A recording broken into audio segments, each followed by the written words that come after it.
Hi everybody, it's Dr. Shahin Ghadir with Southern California Reproductive Center, and I am very excited today to be speaking with a dear friend and amazing doctor, Dr. Haleh Bakshandeh. She is a dermatologist that treats many of my patients, and I've known her for a really long time. She is unbelievable, and we're really lucky to be discussing a lot of the dermatologic issues that may happen for our polycystic ovarian syndrome patients.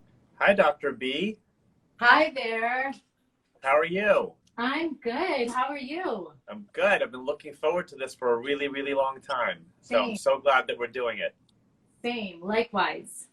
I was just letting everyone know that I have known you for a really long time. You treat many of my patients. Polycystic ovary syndrome is a challenging area to treat. All of my audience that's watching, I'd love for you to introduce yourself and give us some background on it. For sure. So I am Dr. Bakshandeh, dermatology. I'm a board certified dermatologist in Beverly Hills, not too far away from Dr. Ghadir. We used to be able to grab lunch in the neighborhood back when things weren't so crazy. But I've been practicing for about 17 years. And I specialize in medical and cosmetic dermatology with a big emphasis on acne, which is why PCOS, the topic that we'll be talking about, is kind of important. And I think interesting that we both share that patient, right? That PCOS patient is often seen by infertility specialists as well as dermatologists. So I thought it was a great idea for us to bring awareness to it. And for my followers, I'd love for you to give us a little bit of background on you, because I don't think many people know that to specialize in infertility, you have to go through OBGYN first. So tell us a little bit about that. So thank you so much. I'm Dr. Shahin Ghadir. I am one of the partners at Southern California Reproductive Center. I've been working for about 16 years, and I'm double board certified in obstetrics and gynecology, and then fellowship trained at Cedars and UCLA in reproductive endocrinology and infertility. SCRC, Southern California Reproductive Center, is considered to be one of the premier fertility groups in the country, rated top 10, and we are also the center for all the docs at Cedars, UCLA, and about 29 other doctors in town that do their IVF cases here in our practice. So we're very proud of it. One of the biggest areas that have been growing are young women being very proactive about their futures, freezing their eggs. While we see these patients, we also get to learn a lot more about them. We are also treating all fertility patients, gay couples, lesbian couples, and doing everything. But it comes up many times, and we do see, as a result of patients' symptoms and also from some of the symptoms that they are talking to us about and their lab results that come back, that they potentially have PCOS. One of the quickest ways that we have now this unbelievable blood test, which is called AMH, anti-Müllerian hormone. It comes from all the eggs. If your AMH is high, like by far higher than normal, you have a lot of eggs, but they're usually of the polycystic ovary syndrome category, where people have a lot of eggs, but they're not necessarily of the best quality. Sometimes they are. They're still sometimes really good, but many of these patients have been exposed to high levels of male hormone in their body, which are called androgens. And these androgens not only affect the eggs in a negative way, but also have issues that pop up that affect people having other kinds of issues, such as acne. And that's where our world kind of crosses there, because we have to be able to treat them in a way to keep their symptoms under control, but at the same time help them with the idea of trying to get pregnant as well. And I'm really curious, because I'd love to know, when people come to you, do they walk in and say, I have PCOS and I have this issue, or how does it usually present in your practice? So that's a great question. Let's backtrack a little bit and just kind of give everyone an idea. So PCOS, which we like to call it, is the acronym for polycystic ovarian syndrome. So that can have different signs and symptoms. And the signs that typically a dermatologist is going to see is acne, for sure.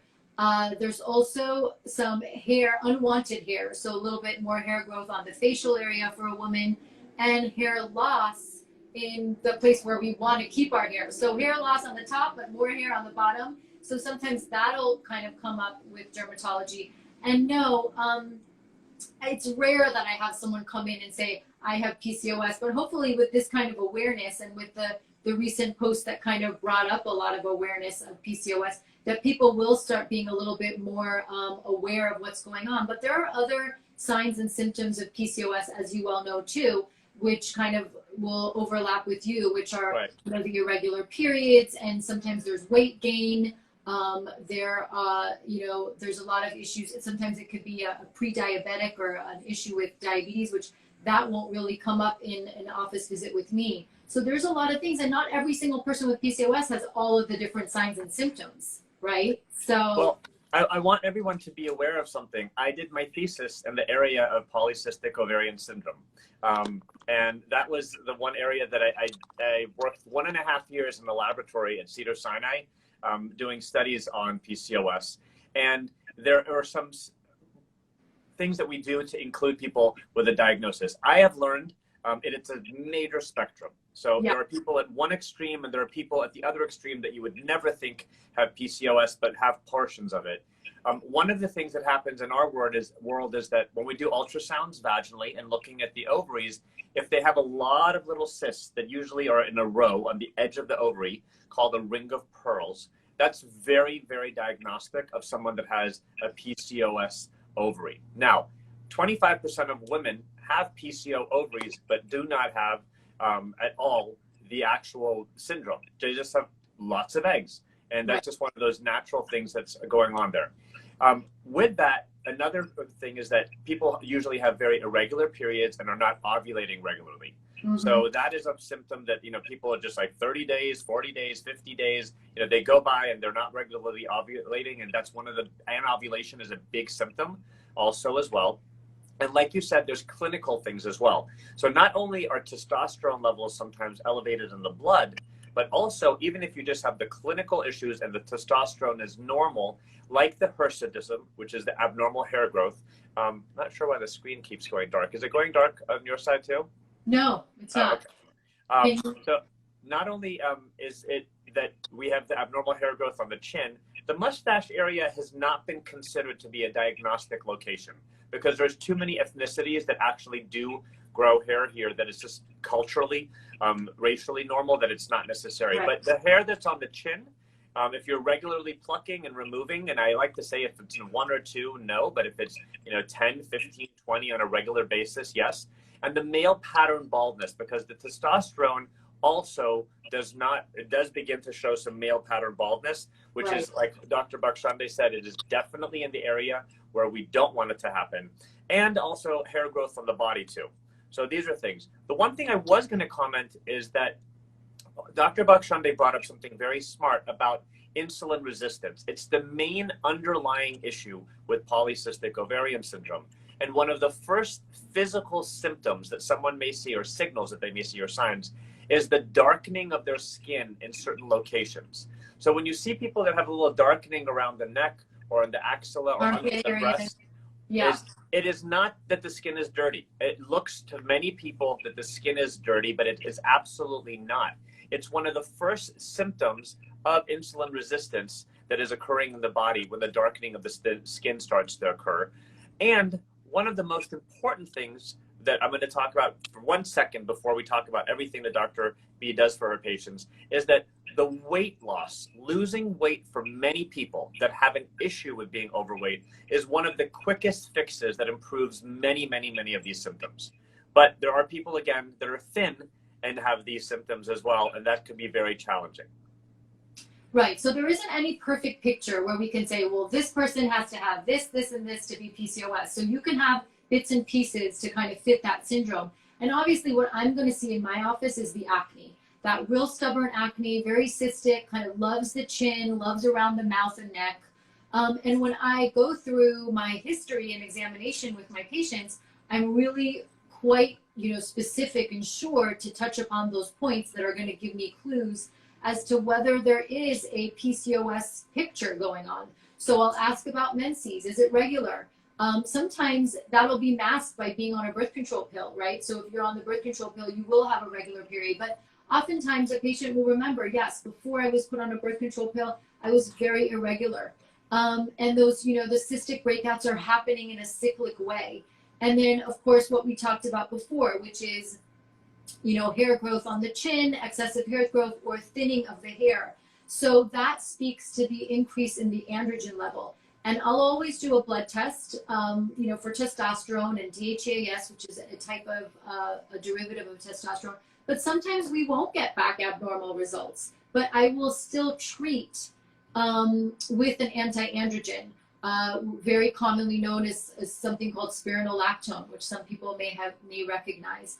It's very helpful. So it's important because sometimes if I look at my patient and I just see the acne there and I'm just treating acne and I'm not really treating the underlying cause, which is the increased level of androgen and the PCOS picture, then, then we'll just be chasing our tail and we're not going to really be getting a good result. So let's talk a little bit about diagnostics. You mentioned an ultrasound, which obviously I don't do in my office, so that's not something I'm going to be able to do. I have the blood tests, I have a history, but I think an ultrasound is really important, and I will often send the patient to get that so that we can make sure that that's, not something that's going on.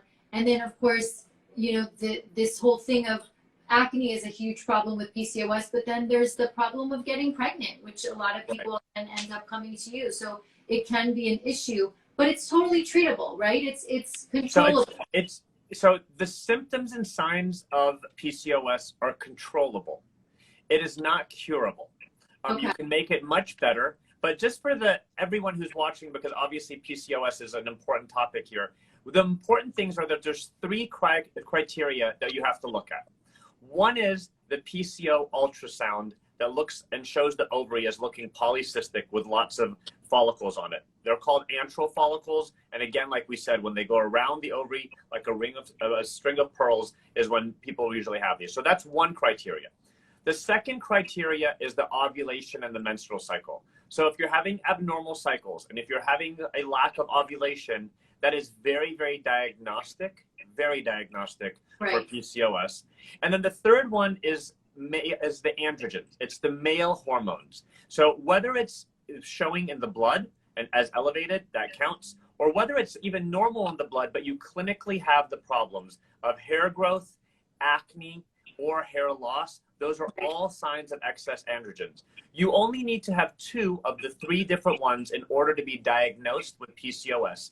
And like I said, there are people that have significant different variations. There's someone that you can see from a mile away that has hair loss on their head, lots of acne, hair growth, and a lot of patients sometimes even have, like I said, the darkening, and a lot of abdominal adipose fat is sometimes diagnostic in some ways as well.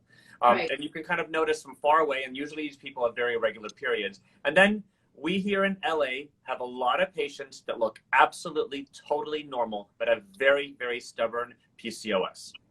Okay, so that's a good point. And to speak to the darkness that you're talking about, the term is acanthosis nigricans is what Dr. Ghadir is talking about. And it's kind of this velvety, dark color. And it does kind of, it happens around the neck area, it happens in the armpit area. And it's typically in someone who's a little bit overweight. And that can sometimes be the first signal to being pre-diabetic or having insulin resistance. So it's interesting because as a dermatologist, we kind of clue in on some of these signs to help the patient discover something that could be, a lot more serious than just something superficial. So like you said, there's no perfect picture, but it's good to be aware because then you can kind of go to your doctor and we can kind of take it that extra mile and make sure that we're checking everything we need to check to make sure that the skin is getting better and then everything on the inside is getting better too. So is birth control pills a good way to control PCOS? So it is. So birth control, there are many different treatments that we can talk about, and we're going to touch base on them. So the birth control pill is a perfect way to control your period.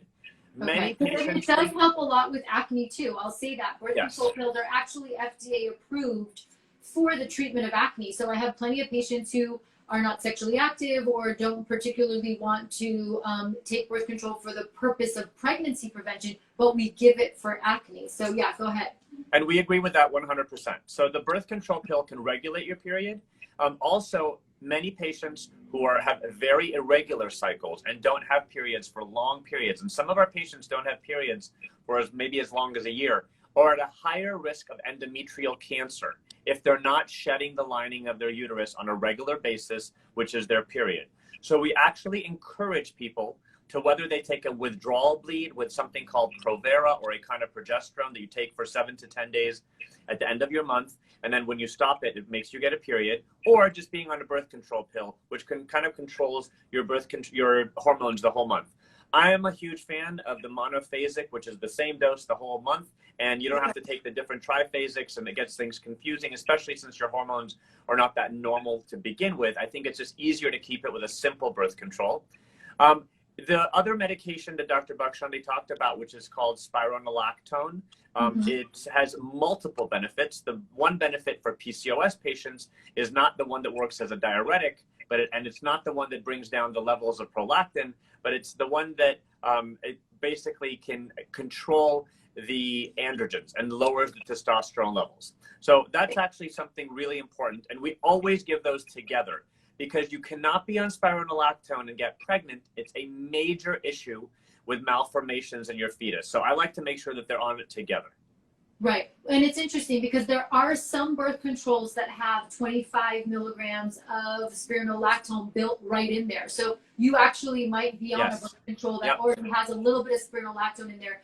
And you mentioned the diuretic part. So I always like to explain to my patients a little bit more about spironolactone, because sometimes I'll get a phone call and say, Dr. B, you put me on a hypertensive, or you put me on, because spironolactone is actually a blood pressure medication. It's a diuretic medication at different doses. In the dose that we're giving it for acne and PCOS, it actually is an anti-androgen. So it's blocking the way the hormones kind of influence the skin, for my part anyway. So I always like to give anywhere between 50 to 100 milligrams, and it depends. We sometimes even have to go higher. That's something your doctor and you will decide. But there are birth control pills that actually have spironolactone built right in there. I know I think that's brilliant that people did that. The other medication I don't want to forget to touch about, and I think this is going to be something that more reproductive endocrinologists will be giving, is the metformin. Yes. So metformin, or glucophage, has two names. Is the medication that actually helps the insulin of the body become more sensitive and work better. And since we know that the underlying problem is with the insulin receptor in the body, and the insulin receptor and the testosterone receptor happen to be very similar in appearance, and that's why there's the overlap. The use of the metformin, I've seen that a lot of people do prescribe it and unfortunately are doing the wrong doses. The use of it is supposed to start with 500 milligrams a day. I like to prescribe the first pill right after dinner. So you have not an empty stomach, because it does have side effects that are all gastrointestinal, which have to do with bloating and nausea and vomiting and diarrhea. So all of these uncomfortable things. So I like to have the first dose being taken after dinner. If people are doing well with that dose after dinner for about a week, I add the second pill, which goes after breakfast. Right. And so you can slowly ease them into correct. And that's their 500 tablet pills. And the third one we use, again, slowly. I like to add after the third week after lunch. And I like to tell people that it is a perfect time to start your diet, because metformin helps the insulin work well. We have also noticed that it helps people who are actively dieting and watching their diet and being very careful lose weight much faster than they ever did before. Interesting. And there may be people that are listening to our IG Live that are familiar with metformin because they have a family member who is diabetic, or so metformin's been around for a long time in the diabetic world, and now we're using it here for PCOS and whatnot. And yes, it's a big game changer for insulin resistance and weight gain and all of that. And very safe. As long as your kidney function and liver function are perfectly fine and you don't have the underlying problems, you're going to be great with it. So it's actually very safe. With that being said, the ultimate goal I like to get people up to is 4 pills a day, which is 2,000 milligrams. That's the dosage that has been recommended. Some people cannot tolerate to get that high, but 2,000 milligrams is the ideal dose. And once people get to that dose, we can even change them from the regular tablets to the extended release, which sometimes has lower side effects. Now, So is that something that you could continue if you were to get pregnant? Because I know with spironolactone you can't. So spironolactone, we want to make sure people are completely off before even trying to get pregnant. Right. Metformin has been recommended that once you are pregnant to slowly wean yourself off of it. It is safe during pregnancy, and there are some people and studies that showed that if you had a miscarriage in your first trimester, next pregnancy you should probably stay on it through your first trimester. Okay. So it has never shown to have any side effects on being pregnant with taking it. And like Dr. B said, for many people, if they've recognized the name, it has been taken for years and years by borderline diabetic patients as one of the first medications that people have been given. I love to recommend it along with diet and exercise because I think dieting, exercising, and taking metformin as the first pass there is the most important thing to help your fertility. Many of the patients coming to my practice are trying to get pregnant, so the birth control option and the spironolactone option are really not available to them. So the weight loss really can help tremendously. But when they're not trying to get pregnant, we send them to Dr. B to tell her to do all the things that they can do. But one thing I really want to touch base is what other things can you do topically for the hair growth, for the acne, for the darkening of the skin? Are there things to do? Because everyone wants to look better and everyone wants to look great. And I want to know what things are safe and are your first line recommendations. So, with acne, I don't know that I necessarily treat a PCOS acne and another cause for acne any differently when I come to choosing topicals. So I like to really stick to topicals that help with hyperpigmentation and discoloration. So one of the reasons why we were inspired to do this IG Live was because of that recent post. So there was a celebrity, Keke Palmer, who really bared her struggle with PCOS, and she kind of put her pictures out there of her acne and her hyperpigmentation and the struggle that she had and the misdiagnosis that she had because she really didn't fit that picture that you were talking about, the overweight or the hair or anything like that. So it was missed. Her diagnosis was missed. And she dealt with a lot of hyperpigmentation, and she actually even did a couple rounds of Accutane, which is what she said in her post. Wow. Interesting, because that's something we really reserve for very resistant and persistent acne. But interestingly enough, because the PCOS wasn't addressed, she wasn't able to get better. So in those cases where you are trying to get pregnant, we're a little bit more limited because, of course, a lot of the things that we like to use haven't really been tested in the pregnant population, or they have been tested and they've deemed to be unsafe or possibly unsafe to the developing fetus. So we have to be really mindful of that. One ingredient I really love for pregnant acne or acne while you're trying to conceive is azelaic acid. It goes by the name of Finacea. Finacea is a brand name for it, but azelaic acid is a really good way to kind of deal with acne as well as hyperpigmentation, and it's a category B, which is pretty much the safest we're going to get. So that's a real helpful one. Some of the fruit acids like glycolic acid is really helpful. The proper cleansing and proper techniques to take care of your skin are really important. But yeah, we definitely treat the pregnant acne patient a little bit differently because, as you know, there are a lot of ingredients in acne medicine, tretinoin or Retin-A, vitamin A derivative being one of them that is not safe for pregnancy. So we have to avoid that. And then, like you said, the spironolactone on birth control wouldn't be an option either. But there are a lot of good topicals that we can use. There are actually also in-office procedures like chemical peels. And one of my favorite chemical peels for pregnancy is a lactic acid. As you know, lactic acid is found naturally in breast milk. So it's totally safe. So lactic acid peels are really a good way to kind of help with acne in the pregnant population as well. So there are definitely things that we can do. And I think the take home is that it's so important to see a doctor. Seek your medical advice from a doctor. So many of us these days are looking to, Dr. Google and Dr. Instagram and finding their information in the comments section of these posts for, bloggers and skincare gurus. But the truth is that, just see a board certified doctor, whether it be in the dermatology field or in the gynecology and fertility field. It's really important that, you get your medical advice from someone who's a trained professional at least, you know, to kind of set you on the right foot. I agree 100%. And yes, I think there's been so many people that have come through my door that have said, like, I just never got a real diagnosis of my PCOS. We have PCOS panels. We do the ultrasounds. We check. It's simple. And at least for me, it's simple. And we check and kind of get people the help that they need. And I also have a lot of patients, because I'm a reproductive endocrinologist and an infertility specialist, that come just for the hormonal imbalances as well, and nothing to do with pregnancy. So we see patients that have PCOS and manage it for them as well. Unfortunately, I'm not very good at managing the cosmetic aspects of it, but Dr. B is. And like she said, our offices are 1 block away from each other, and many of our patients have seen both of us. So it's really nice and rewarding to know that they can get help in both places. I wanted to ask one final question. What about the hirsutism, the abnormal hair growth?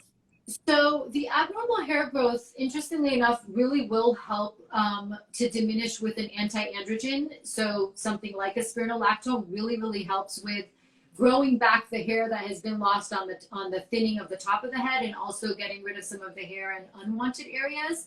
But if for one reason or another that's not able or not appropriate to be prescribed, you know, traditional methods of hair removal, obviously, you know, the waxing and the laser and all that kind of stuff is definitely fair game.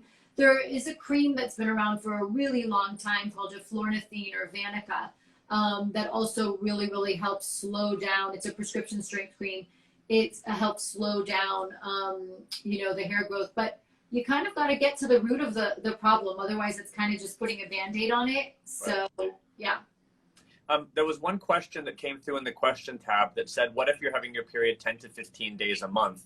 And I have to let you know, I don't think that is not necessarily one of the signs. If you have a regular period, but the period is lasting very long, it's an important time to see your OBGYN or your fertility specialist, because you could potentially have endometrial polyps. You could potentially have endometrial fibroids, or an abnormality in the uterus that has nothing to do with a hormonal imbalance. So I would definitely recommend seeing a physician.